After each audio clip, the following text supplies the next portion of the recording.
Հարգելի այնակիցներ, ադրբեջանա-թուրքական դաշինքի կողմից պարտադրված ծանրագույն պատերազմի հետևանքով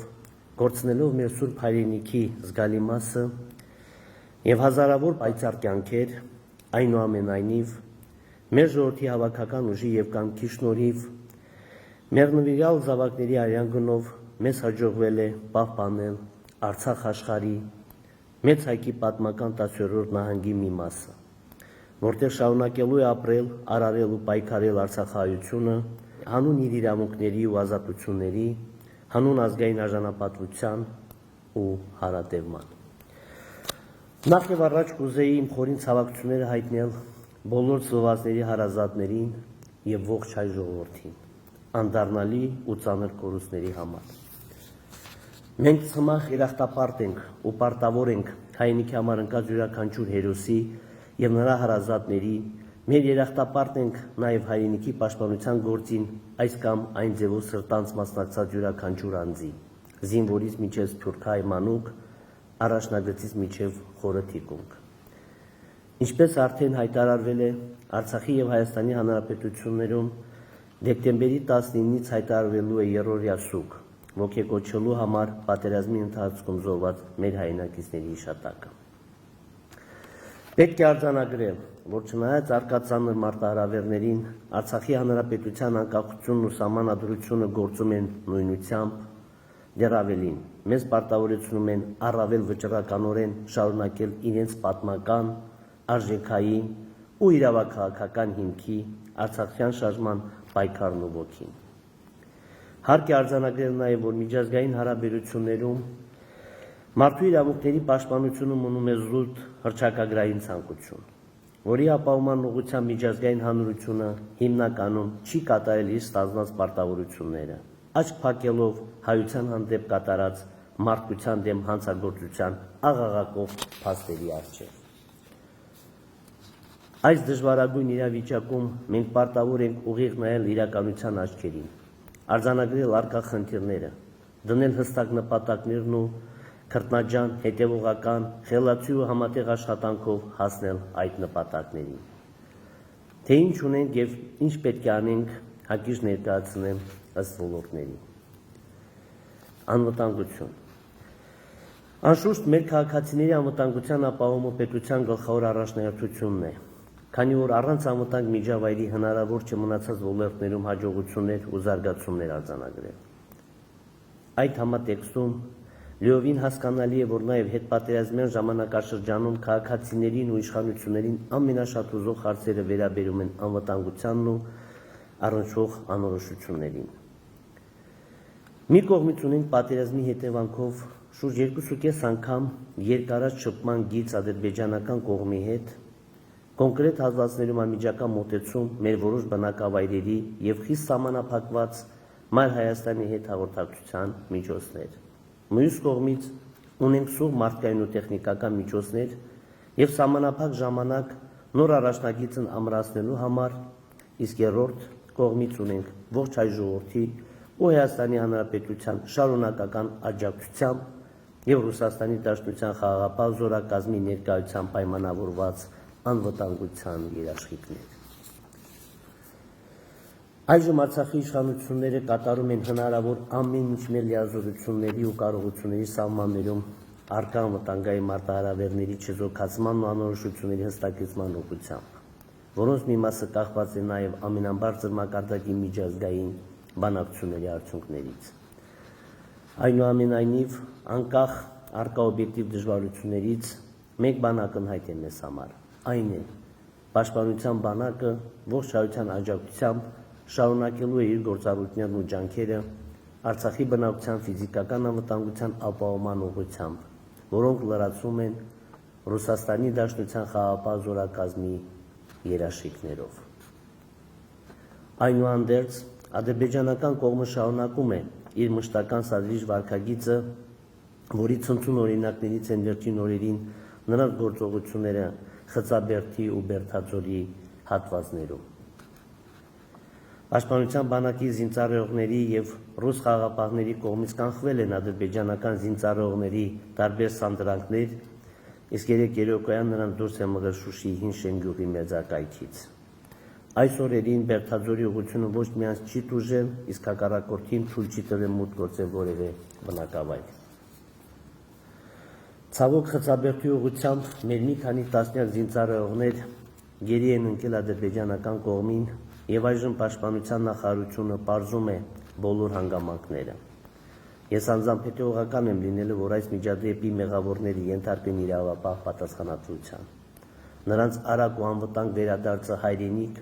պետք է լինի բոլորիս առաջկա ջանքերի կիզակետում եւ արդեն իսկ քայլեր ձեռնարկում են այդ ուղղությամբ։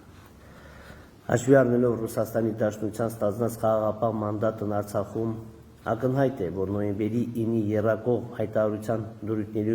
ու ձևավորված շփման գծի խախտումները հստակ անհարգալից վերաբերմունք է Ռուսաստանի եւ միջնորդական ջանքերի եւ խաղաղապահ մանդատի նկատմամբ։ Ուստի Հայաստանի Հանրապետության ռազմաքաղաքական ղեկավարության հետ միասին աշխատում ենք ռուսական կողմի հետ, որպեսզի համատեղ կանխենք ադրբեջանական սանդրակները, իսկ պաշտպանության բանակը իհարկե զուգահեռաբար կատարում է իր պարտականությունները եղած հնարավորությունների սահմաններում։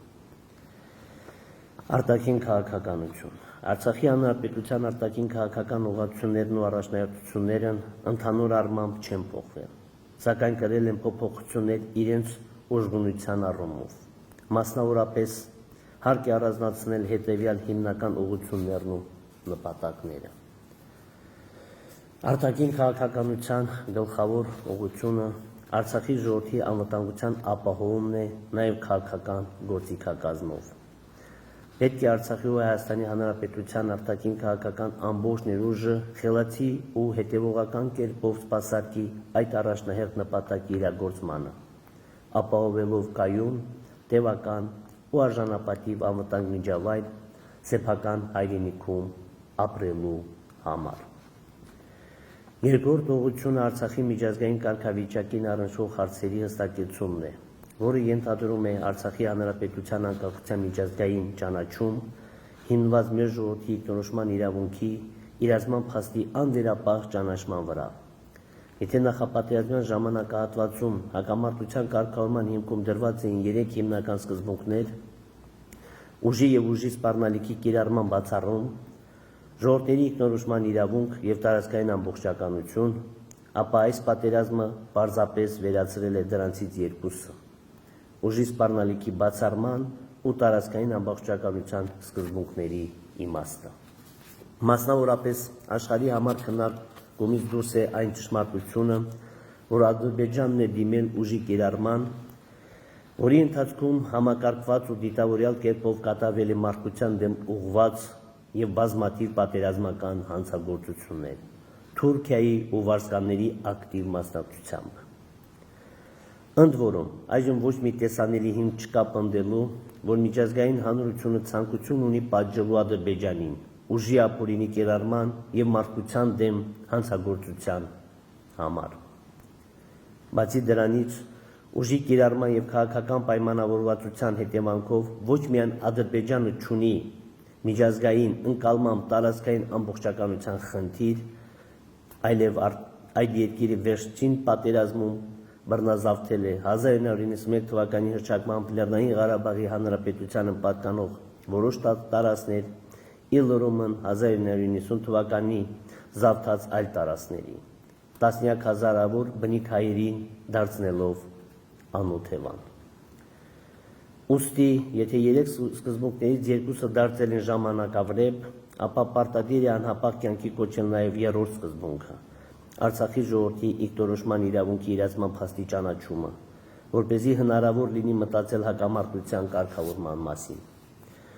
Այդ առումով կարևոր է հաշվի առնել եւ Արցախի ժողովրդի կրած զրկանքներն ու տառապանքները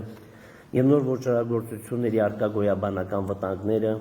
Արցախի հանրապետության միջազգային ճանաչումը դիտարկելով որպես փոխհատուցող ու կանխարգելիչ մեխանիզմ։ Բոլորի համար հասկանալի է, որ միջազգայինորեն ճանաչված կարգավիճակը նշանակալի գործնական երաշխիքներ է տալու մեր ժողովրդի անվտանգության ու իրավունքների պաշտպանության ապահովման համար։ Երրորդ ուղղությունը Արցախի հանրապետության տարածքային ամբողջականության վերականգնումն է, որը ունի եւ անվտանգային եւ հումանիտար նշանակություն մեր ժողովրդի համար։ Չորրորդ ուղղությունը մարդասիրական հարցերի կարգավորումն է, որը ներառում է թե գերիների ու անհետ կորածներին առնչվող խնդիրների լուծում, թե տեղահանված անձանց իրենց բնակավայրերի վերադարձի ապահովում, թե հոգևոր մշակութային ժառանգության պատշաճ պաշտպանություն։ Այդ համատեքստում շատ կարևոր է միջազգային մարդասիրական շարունակական աջակցության ապահովումը, որի առաջամարտիկն է դարձել օտարերկրյա պետություններից Ռուսաստանի Դաշնությունը, Արցախին ցուցաբերվող ուղիղ ու մեծածավալ աջակցությամբ։ Հույս ունեմ, որ այլ պետություններ ու միջազգային խոշոր կազմակերպություններ օրինակ կվերցնեն Ռուսաստանից, վերջապես կոտրելով Արցախի միջազգային արհեստական մեկուսացման սառույցը։ Անշուշտ Հայաստանի Հանրապետության անվերապահ, մշտական ու անգնահատելի աջակցությունը Արցախին որևէ կերպ չի կարելի դիտարկել այդ տեսանկյունից, եւ խոսքը բացառապես միջազգային աջակցության մասին է։ Հինգերորդ ուղղությունը սոցիալ-տնտեսական զարգացմանը եւ օտարերկրյա ներդրումների ներգրավման միտված արտաքին քաղաքականությունն է, ինչի շնորհիվ պետք է ձգտենք միջազգային մեկուսացումը վերացնել նաեւ տնտեսական առումով։ Հումանիտար եւ սոցիալական ոլորտ։ Արցախը վիրավոր է ոչ միայն մարդկային ու տարածքային կորուստների, այլ նաեւ ծագած բազմաթիվ եւ սուր մարդասիրական հիմնախնդիրների պատճառով, անհետ կորածներից ու գերիներից մինչև կացարաններ ու ավերված շինություններ, սոցիալական ապահովությունից մինչև հոգեբանական տրավմաներ։ Ուստի լուրումը նախապատերազմյան ժամանակահատվածում առկա մարտահրավերների ու կարիքների այժմ ձևավորվել են հսկայական ծավալի նոր կարիքներ, ինչը ենթադրում է պետական իշխանության ավելի արդյունավետ ու պատասխանատու աշխատանքի անհրաժեշտություն։ Մենք պետք է առաջին հերթին կարճ ժամանակահատվածում լուծենք մեր անօթևան քաղաքացիների կացարանների ու նվազագույն սոցիալական պայմանների ապահովման խնդիրները։ Դրան զուգահեռ ու հատկապես դրանցից հետո խնդիր ենք ունենալու բարենպաստ պայմաններ երաշխավորելու մեր բոլոր քաղաքացիների կյանքի որակի բարձրացման ու հանրապետության սոցիալ-տնտեսական զարգացման համար։ Այդ տեսանկյունից նախատեսում ենք մեկնարկել մի շարք ծրագրեր, մասնավորապես Հայաստանի Հանրապետության հետ համատեղ կատարել առավելագույնը բոլոր գերիներին տուն վերադարձնելու ուղղությամբ, ինչպես նաև ակտիվորեն շարունակվել զոհվածների մարմինների ու անհետ կորածների որոնողական աշխատանքները։ Կարճ ժամկետում կարգավորել անօթևան քաղաքացիների ժամանակավոր կացարանների խնդիրը, թե տարբեր շինություններում կենտրոնացված տեղավորման, թե բնակվարձի պատշաճ փոխհատուցման, թե արագ բնակարանաշինության եւ հնարավոր այլ ծրագրերի միջոցով։ 3 տարում բոլոր անօթևաներին ապահովել բնակարանային պայմաններով, մշտական բնակարանային պայմաններով։ Առաջիկա 3 տարում քաղաքացիների փոխարեն վճարել իրենց հիփոթեկային վարկերի եւ հաշվագրված տոկոսների գումարները։ Զգալի աջակցություն ցուցաբերել ֆիզիկական ու իրավաբանական անձանց վարկերի սպասարկման մասով։ Այստեղ մենք արդեն սկսել ենք բանակցություններ բանկային համակարգի եւ աջակցությունը լինելու է շոշափելի։ Էականորեն մեծացնել շինանյութերի հատկացման ծրագիրը գյուղերի բնակֆոնդի պայմանների բարելավման նպատակով, ոչ բնակության նկատի ունենք։ Մեկնարկել է նաև անօթևան քաղաքացիների բնակվարձի փոխհատուցման ծրագիրը։ Հայաստանի Հանրապետության հետ համատեղ մեկնարկել եւ շարունակվում է ոչ զինապարտ արցախցիներին ցուցաբերվող միանվագ ֆինանսական աջակցության ծրագիրը։ Հայաստանի Հանրապետության հետ համատեղ արդեն գործում է նաև անօթևան մնացած քաղաքացիներին 300,000 կամ 250,000 դրամ աջակցություն ցուցաբերման ծրագիրը կախված բնակության վայրից։ Առնվազն 6 ամիս շարունակ գործազուրկ քաղաքացիներին Արցախի բոլոր քաղաքացիների նկատի ունենք հատկացնել ամսական 68,000 դրամ սոցիալական աջակցություն։ Առնվազն 1 տարի շարունակ սուբսիդավորել գազի, էլեկտրաէներգիայի, կապի ֆիքսված ծավալների սպառումը եւ այլ կոմունալ ծախսերը, ճկուն հարաբերակցությամբ ըստ պարողների նախընտրության ու կարիքներին։ Այստեղ կա կառավարության որոշում եւ այդ որոշման մեջ նախատեսված սահմանաչափերը պետք է վերանայել, իհարկե բարձրացնելով չափերը։ Հայտարարել հարկային համաներում եւ սահմանել հարկային լայն արտոնություններ։ Գույքագրել պատերազմի հետևանքով արձանագրված նյութական վնասները հետագայում քննարկելու համար փոխհատուցումներ տրամադրելու հնարավորությունները։ 3 տարում ասֆալտապատել բոլոր գյուղերը տանող ճանապարհները։ Իհարկե նշվածները պետական ծրագրերի միայն մի մասն են եւ արկա ճգնաժամից դուրս գալու միտված կարճաժամկետ ծրագրերից հետո մշակելու եւ իրագործելու ենք ավելի երկարաժամկետ զարգացման ծրագրեր։ Այս եւ այլ ծրագրերի կյանքի կոչումը հնարավոր է լինել ոչ միայն Արցախի հանրապետության միջոցներով, այլ նաեւ Հայաստանի հանրապետության համայն հայության, Հայաստան համահայկական հիմնադրամի, տարբեր բարեգործական կազմակերպությունների եւ նաեւ Ռուսաստանի Դաշնության գործուն աջակցության շնորհիվ։ Հուսամ միջազգային տարբեր կազմակերպություններ ու այլ օտարերկրյա կառավարություններ եւս կհետևեն Ռուսաստանի օրինակին եւ Արցախին կցուցաբերեն շարունակական եւ ուղղակի մարդասիրական աջակցություն։ Ներքին քաղաքականություն։ Ծանր կորուստներով պատերազմն ինքնին պետական ու քաղաքական համակարգերի համար ճգնաժամի մեծ աղբյուր է։ Մյուս կողմից պատերազմական ու հետպատերազմյան ժամանակահատվածում ցանկացած պետությանը անհրաժեշտ է ներքին կայունություն ու միասնական աշխատանք։ Այլապես ճգնաժամերը կարող են երկար տևել ու ամենացավոտը խորանալ։ Ինձ համար բնականաբար ընկալելի են Արցախի եւ Հայաստանի հանրապետությունների իշխանություններից պատերազմի արդյունքների ու արկա իրավիճակի վերաբերյալ պարզաբանումներ պահանջելու միտված գործողությունները, քանի որ յուրաքանչյուր իշխանություն պետք է պատասխանատու լինի իր լիազորությունների կատարման ու չկատարման համար եւ ամենակարևորը հաշվետու սեփական ժողովրդի առջև։ Այո, Արցախի սահմանադրությամբ ինձ վերապահված լիազորությունների շրջանակներում պատասխանատվություն եմ կրում այս իրավիճակի համար։ Սակայն որևէ մեկին պատասխանատվության ենթարկելիս հարկ է տարանջատել թացը չորից, օբյեկտիվ պատճառները սուբյեկտիվ մեղքերից, ցանկությունները հնարավորություններից։ Օրինակ, եթե սահմանադրությամբ հանրապետության նախագահը Արցախի հանրապետության ինքնիշխանության, անկախության, տարածքային ամբողջականության ու անվտանգության երաշխավորն է, արդյոք ունեցել է ներքին ու արտաքին բավարար հնարավորություններ ու լծակներ այս լայնածավալ պատերազմում լիովին երաշխավորել նշած 4 արժեքները եւ արդյոք իզնից կախված առավելագույնը չեմ կատարել այդ ուղղությամբ։ Կամ եթե սահմանադրությամբ հանրապետության նախագահը զինված ուժերի գերագույն գլխավոր հրամանատարն է, ապա ում համար գաղտնի է, թե իրականում պաշտպանության բանակը ինչպես ու որտեղից է կառավարվում եւ թե որքանով է Արցախի հանրապետության նախագահն ընդգրկված այդ գործողություններում։ Եվ դա արդեն շատ երկար ժամանակ։ Սահմանադրական լիազորությունների ու իրական կյանքում գործառույթյան խիստ սահմանափակումների միջև մեծ տարբերության պայմաններում ես իմ կարծիքով կատարել եմ հնարավոր ամեն ինչը նպաստ բերելու հայրենիքի պաշտպանության կարևորագույն գործին, անկախ իմ պաշտոնական ու ոչ պաշտոնական լիազորություններից ու հնարավորություններից։ Այս 44 օրյա պատերազմում կան 3 հիմնական հարցեր ու դրանցից բխող քննադատություններ։ Առաջինը այն է, թե արդյոք ճիշտ էր պատերազմը կանգնեցնել նոյեմբերի 9-ին այդ պայմաններով եւ այդ հարցին անկեղծորեն պատասխանել եմ քանից, որ այդ պահին այլընտրանքն ավելի մեծ մարդկային ու տարածքային կորուստներ էր ընդհուպ լիիրավ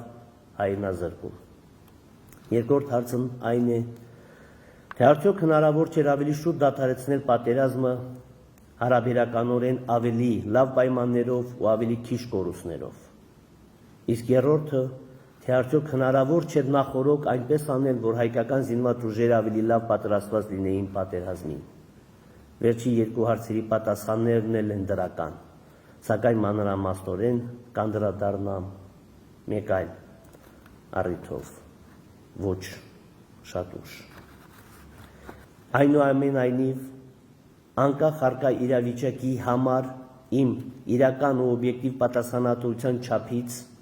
պատերազմից հետո ես պատրաստ էի վայր դնել հանրապետության նախագահի իմ լիազորությունները, սակայն մի քանի հիմնական պատճառով չգնացի այդ քայլին։ Նախ, արդյոք հետպատերազմյան հումանիտար աղետի առերեսված ու բազմաթիվ զրկանքների մեջ խրված Արցախը արագ համախմբվելու եւ ժողովրդի արկա կարիքներով զբաղվելու փոխարեն պետք է անցներ քաղաքական լարվածության ու կառավարման անկայունության մի երկարատև փուլ։ Կարծում եմ պատասխանը պարզ է, առնվազն անմեղսունակ պետք է լինել ժողովրդի դարդերը թողնելու ու ներքաղաքական պայքարի կրկեսը մտնելու համար։ Երկրորդ, արդյոք արտաքին ու անվտանգային լրջագույն մարտահրավերների պայմաններում որևէ մեկը համոզված է, որ պատշաճ կամ նույնիսկ նվազագույն չափով երաշխավորված միջավայր ունենք արտահերթ նախագահական ու խորհրդարանական ընտրություններ կազմակերպելու եւ կայացնելու համար։ Երրորդ, պետք չէ մոռանալ նաեւ սահմանադրական կարգավորումների մասին, որոնք այնպես են կառուցված, որ այս փուլում նախագահական ու խորհրդարանական արտահերթ ընտրություններ կարող են առաջացնել սահմանադրական ճգնաժամ, խորացնելով ընդհանուր պետական ճգնաժամը։ Չորրորդ եւ վերջապես, ես պատասխանատվությունից խուսափող մարդ չեմ։ Հակառակ այս ծանր շրջանում ստանձնում եմ լրիվ պատասխանատվություն մեր հայրենիք ու ժողովրդին հետպատերազմյան ճգնաժամից հանելու հարցում։ Իսկ ինչ վերաբերում է պատերազմի ընթացքում իմ եւ այլ պաշտոնատար անձանց գործողություններին ու վարքին, ապա ողջունում եմ հասարակական տարբեր կազմակերպությունների կողմից իրավապահ մարմիններին ներկայացված հաղորդումը հնարավոր պետական դավաճանության ու այլ ենթադրյալ հանցագործությունների վերաբերյալ։ Ես պատրաստ եմ ամբողջությամբ աջակցել իրավապահ մարմինների արդյունավետ քննություն անցկացնելու այդ գործի մասով, պատրաստ եմ նաև անձամբ պարզաբանումներ ներկայացնել։ Իսկ ինչ վերաբերում է հետաքննության արդյունքներին ու դրանցից բխող գործողություններին, ապա ոչ միայն պատրաստ եմ կրել իմ բաժին պատասխանատվությունը, այլ նաև պարտավոր եմ իմ լիազորությունների շրջանակներում հնարավորինս կատարել կոնկրետ հարցերով մեղավորներին պատասխանատվության ենթարկելու եւ վերապահված խնդիրները լուծելու ուղղությամբ։ Այժմ գալով իմ որոշումներին ու ապագա անելիքներին կուզեի շեշտադրել հետեւյալ կետերը։ Սկսել եմ քաղաքական խորհրդակցություններ խորհրդարանական ու արտախորհրդարանական բոլոր հետաքրքրված ուժերի եւ հասարակական տարբեր խմբերի հետ, որպեսզի համատեղենք մեր ջանքերը այս ճգնաժամը հաղթահարելու հարցում։ Արդեն մի շարք ուժերի հետ ունենք կոնկրետ պայմանավորվածություններ ու ջանքերի մեկտեղում, այլոց հետ շարունակում ենք քննարկումները եւ տեսնում եմ հնարավորությունը բոլորի հետ փոխհամագործակցելու։ Հարկ է ընդգծել, որ համագործակցությունը պետք է լինի լայն ընկալմամբ, այլ ոչ թե սահմանափակվի քաղաքական պատասխանատվության ստանձնմամբ տարբեր պաշտոններում կոնկրետ անձանց նշանակման տեսքով։ Այսինքն յուրաքանչյուր կարողունակ ու սրտացավ ուժ ու անձ պետք է հնարավորություն ստանա իր ներուժը ծառայեցնելու մեր նույնական նպատակի կյանքի կոչմանը, իսկ այդ ճանապարհին ես միշտ բաց եմ լինելու բոլոր ուժերի ու անձանց հետ համագործակցելու հարցում։ Թեև սահմանադրությունը հանրապետության նախագահին օժտում է լայն լիազորություններով, սակայն նշված համագործակցության ու միասնականության տրամաբանությունից ելնելով պատրաստակամ եմ հայրենիքի ու ժողովրդի համար կենսական նշանակության որոշումները կայացնել ազգային ժողովի, անվտանգության խորհրդի եւ ավելի լայն հասարակական քաղաքական շրջանակների հետ համախորհուրդ։ Ընդհանրապես, հանրային քննարկումների անցկացումը պետք է դառնա մեր քաղաքական մշակույթի ու կառավարման համակարգի օրգանական մասը։ Որոշել եմ հրաժարվել Ազատ հայերենի կուսակցության նախագահի պաշտոնից եւ դուրս գալ կուսակցությունից,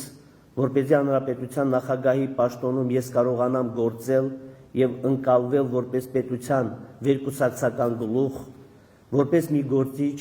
որը պետք է ընդունի որպես հատկապես ճգնաժամային իրավիճակում համախմբող անձ։ Միևնույն ժամանակ գիտակցելով պատերազմի հետևանքով առաջացած հանրային ու քաղաքական որոշակի տրամադրությունները, հանրապետության նախագահի պաշտոնից իմ հրաժարականի անհրաժեշտության մասով կուզեի նշել, որ պատրաստ եմ հրաժարական տալ առաջին իսկ հնարավորության դեպքում, երբ հանրապետությունը ներքին ու արտաքին պայմանների ու սահմանադրական կարգավորումների առումով պատրաստ լինի պատշորեն ու արժանապատվորեն հաղթահարել նախագահական ու խորհրդարանական ընտրությունների ծանր դժվարությունները։ Առաջկա օրերին հաստատելու եմ կառավարության նոր կառուցվածքը, օպտիմալացնելով տարբեր գերատեսչություններ, որպեսզի հնարավոր լինի բարձրացնել դրանց աշխատանքի արդյունավետությունը եւ խնայել հանրային միջոցներ։ Հաստատելու եմ նաեւ կառավարության նոր կազմը, կատարելով նշանակալի կադրային փոփոխություններ, այդ թվում ուժային կառույցներում։ Ընդգծեմ, որ նոր կադրերի ընտրության հարցում հնարավորինս առաջնորդվելու եմ նրանց մարդկային ու մասնագիտական արժանինքների եւ հանրային հեղինակությամբ։ Արցախի հանրապետության պաշտպանության ու անվտանգության առնչվող նախագահի բոլոր հրամանագրերն ու կառավարության որոշումները ընդունելու եմ բացառապես անվտանգության խորհրդի դրական եզրակացությամբ, մնացած մարմինների կողմից ընդունվող վերաբերելի իրավական ակտերի մասով եզրակացություններ տալու համար կմշակեմ համապատասխան մեխանիզմներ։ Անվտանգության խորհրդի կազմը կընդլայնի, որում ընդգրկված կլինեն ոչ միայն կոնկրետ լիազոր պաշտոնատար անձիկ, այլ նաև հասարակական քաղաքական տարբեր շրջանակների ներկայացուցիչներ։ Պետական կառավարում։ Այժմ պետական կառավարման համակարգն ընդհանուր առմամբ ճգնաժամի մեջ է, որը բացասականորեն է անդրադառնում պատերազմի հետևանքների հաղթահարման աշխատանքների արդյունավետության վրա։ Ուստի նախատեսում եմ մի քանի օրվա մեջ կատարել բոլոր հիմնական կառուցվածքային ու կադրային փոփոխությունները եւ արագացնել ու բազմապատկել հրատապ հիմնախնդիրների լուծման ջանքերը։ Ժողովրդի հրատապ կարիքների գոնե նվազագույն բավարարումից հետո մենք պետք է ձեռնամուխ լինենք կառավարման բարեփոխումների, որոնց մի մասը նախատեսել էինք նախապատերազմյան ժամանակահատվածում, իսկ մնացածի կարիքը դրսևորվել է պատերազմական ու հետպատերազմյան պայմաններում։ Այդ երկարատև բարեփոխումների արդյունքում կբարելավեն հանրային ծառայողների մասնագիտական կարողությունները, կբարձրանա վարչարարության, քաղաքացիների սպասարկման, հանրային միջոցների ծախսման, պետական ծրագրերի իրականացման եւ մի շարք այլ գործընթացների ու ինստիտուտների արդյունավետությունը։ Պետական կառավարման բոլոր մարմիններին ու պաշտոնատար անձանց պահանջում եմ կատարել չափազանց պատասխանատու ու սրտացավ աշխատանք հետպատերազմյան ծանր մարտահրավերների հաղթահարման ուղղությամբ։ Մեզնից ոչ ոք բարոյական իրավունք չունի գլուխը հանգիստ բարձի դնել, եթե գիտի, որ իրենից է կախված զոհվածի կամ անհետ կորածի հարազատի, վիրավորի, անօթևանի կամ մեկ այլ խոցելի անձի այս կամ այն հարցի լուծումը։ Մեզնից ոչ ոք իրավունք չունի իրեն թույլ տալ շռայլություններ, երբ շատ անձիկ զրկված են կյանքի նվազագույն պայմաններից, երբ զոհվածների ու անհետ կորածների զավակները կարիք ունեն պարզ ուշադրության։ Յուրաքանչյուր հանրային ծառայող պետք է գիտակցի, որ այժմ Արցախի բոլոր բնակիչները այսպես թե այնպես խոցելի են, եւ բոլորս պարտավոր ենք ծառայել նրանց։ Պարտավոր ենք ինքներս սրտացավության ու ծառայության օրինակ լինել մնացածների համար։ Ես ակնկալում եմ, որ հասարակությունում երկար ժամանակ կտիրի փողօգնության ու ամերաշխության աննախադեպ մթնոլորտ, ինչի շնորհիվ մեզ կհաջողվի արագորեն հաղթահարել այս ճգնաժամային իրավիճակը։ Իդեպ, նշվածի համատեքստում կուզեի անդրադառնալ նաև առաջնագծում ու թիկունքում սեփական պարտականությունների կատարումից խուսափած անձանց վերաբերյալ հանրային տրամադրություններին։ Այո, հանրության մեջ արկա է իրավացի, պարսավանք ու պահանջկոտություն նրանց հանդեպ եւ բարձրաստիճան պաշտոնատար անձիկ եւ հանրային ծառայության ցածր օղակի եւ մասնավոր հատվածի տարբեր աշխատակիցներ այդ հիմքով հեռացվել են աշխատանքից։ Պատերազմի ընթացքում ես հրապարակել եմ աշխատանքից ազատված որոշ բարձրաստիճան պաշտոնատար անձանց ցանկը։ Ավելին, առաջնագծի ու թիկունքի դասալիկները չպետք է հետագայում նույնպես որևէ հնարավորություն ստանան բարձրաստիճան պաշտոն զբաղեցնելու, քանի որ ժողովրդի համար ամենավճռական պահին իրենց պարտականությունների կատարումից խուսափած անձիկ պարզապես չեն կարող բարեխղճորեն ծառայել նույն ժողովրդին։ Իսկ ինչ վերաբերում է ցածր օղակի աշխատակիցներին, ապա հաշվի առնելով դեպքերի բազմազանությունը, ծագած որոշ իրավական հիմնախնդիրներն ու արկա ծավալները, այդ հարցը պետք է առանձին ուսումնասիրության առարկա դառնա, որպեսզի արդար որոշումներ կայացվեն։ Այնուամենայնիվ, հարկ է ընդգծել, որ խրախուսանքի միջոցներ կիրառելիս գործատունները պետք է անպայման հաշվի առնեն տվյալ աշխատակցի վարքը, պատերազմի ընթացքում բացառելով անարդար որոշումները բարեխիղճ աշխատակիցների նկատմամբ։ Սիրելի հայրենակիցներ, հիմնախնդիրներն ու մարտահրավերները չափազանց շատ են այս ժամանակահատվածում, երբեմն անկառավարելի ու անորոշ մեզ համար։ Սակայն մեր նախորդ ու գալիք սերունդների առաջ պարտավոր ենք ամուր կանգնել հայրենիքի փրկության եւ զարգացման դիրքերում։ Մենք ազգովի վճռական ենք պատվով դուրս գալու այս ծանր իրավիճակից, ուղղելու մեր մեջքը եւ առաջ շարժվելու մեր պատմական երթում։ Մենք պարզապես իրավունք չունենք ձախողվելու այս փուլում, ինչը կարող է նշանակել բոլոր փուլերի ձախողում։ Սա մեր արդար պայքարն է, մեր նախնիների պայքարի բնական շարունակությունը, եւ մենք միանշանակ հաջողելու ենք։ Ամրություն, անվտանգություն ու հարատևում հայոց սուրբ հայրենիքում։